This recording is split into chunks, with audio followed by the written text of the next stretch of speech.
আনোয়ার আজিম আনার হত্যা তদন্তে ভারত থেকে পুলিশের একটি তদন্তকারী দল আর বাংলাদেশে আসবে বলে জানিয়েছে ডিবি পুলিশ। এ বিষয়ে আরো খবর নিয়ে আমাদের সাথে সহকর্মী মহিম মিজান যোগ দিচ্ছেন।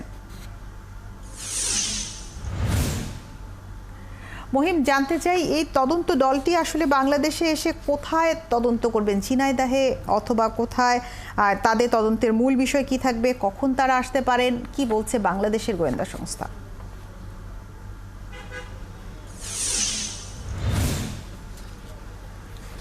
আসলে কখন আসতে পারে সে বিষয়টি যতদূর জেনেছি দুপুরের পর, এখন 1টা-2টা বাজতে পারে বাংলাদেশ। সেটি যদি কলকাতা থেকে আসে, আপনি যদি ফ্লাইটে আসে তাহলে বেশি সময় লাগবার কথা না। আমাদেরকে গোয়েন্দা পুলিশের কর্মকর্তারা জানিয়েছেন 1টা-2টার মধ্যে তাদের চলে আসবার কথা। সেক্ষেত্রে এদিক সেদিক হতে পারে। এখন কোন কোন বিষয়গুলোকে তদন্তের প্রায়োরিটি দেবে সেই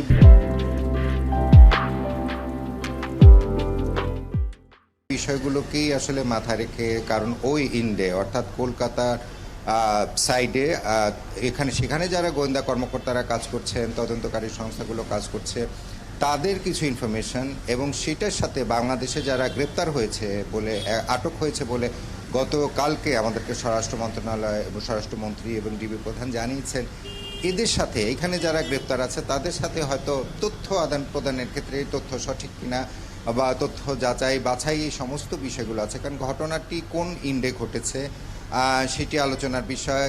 বাংলাদেশ থেকে গিয়ে সেখানে মেরে তারপরে বাংলাদেশে ফেরত এসেছে কিনা কিছু লোক, এবং বলা হচ্ছে যে মূল পরিকল্পনাকারী মার্কিন যুক্তরাষ্ট্রের যে নাগরিক আখতারুজ্জামান শাহীন, উনি আসলে সে দিল্লি থেকে কিভাবে চলে গেল, আদৌ সে চলে যেতে পেরেছে কিনা, এই সমস্ত তথ্যগুলো আদান প্রদান এবং গোয়েন্দা তথ্য আদান প্রদানের ক্ষেত্রে যাতে এই মামলাটির রহস্য জট খোলে, যেটি আপনি বলছিলেন জট এখনো খুলছে না, কে মেরেছে, কিভাবে মেরেছে, কেন মেরেছে, এই সমস্ত আসলে ধোঁয়াশার মধ্যেই রয়েছে প্রত্যেককেই কম বেশি, যার কারণে কনক্রিট কোনো সংবাদ কোনো গণমাধ্যমে আসলে দিতে পারছে না, সমস্ত কিছু বিভিন্ন তথ্যর সূত্রের উপর নির্ভর করে।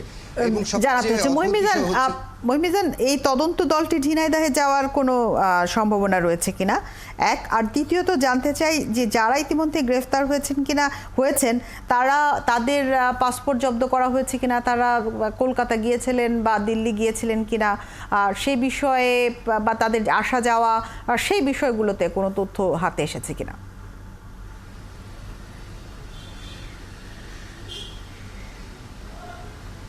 আর প্রথমে যেটি জানতে চাইলেন যে এই যে ভারতীয় তদন্তকারী দল ঝিনাইদহ যাবে কিনা, সেটি যদি যাওয়ার প্রয়োজন মনে করে তাহলে অবশ্যই যাবে। তারা যদি যাওয়ার প্রয়োজন মনে করে, তাদের কাছে যদি এরকম তথ্য থেকে থাকে, তাহলে অবশ্যই তদন্তের স্বার্থে তারা যেতে চাইতেই পারে এবং যেতেই পারে। কারণ হচ্ছে এই ঘটনাটা সেটি যেভাবে হোক রহস্য উদ্ঘাটন যে কোনো মূল্যেই করতে হবে। কারণ বাংলাদেশের একজন সংসদ সদস্য তিনি কলকাতায় একটি বাইরের দেশে গিয়ে হত্যাকাণ্ডের শিকার হবেন, সেটি আসলে যে দেশে গিয়েছে তাদের একটা ইমেজের বিষয় রয়েছে, যার কারণে তারা নিশ্চয়ই চাইবে যে পুঙ্খানুপুঙ্খ যাচাই বাছাই করে, কারণ তাদেরও একটা তদন্ত প্রতিবেদন দাখিল করতে হবে তাদের সংশ্লিষ্ট দপ্তরে যে আসলে মূল ঘটনাটা কী ঘটেছে।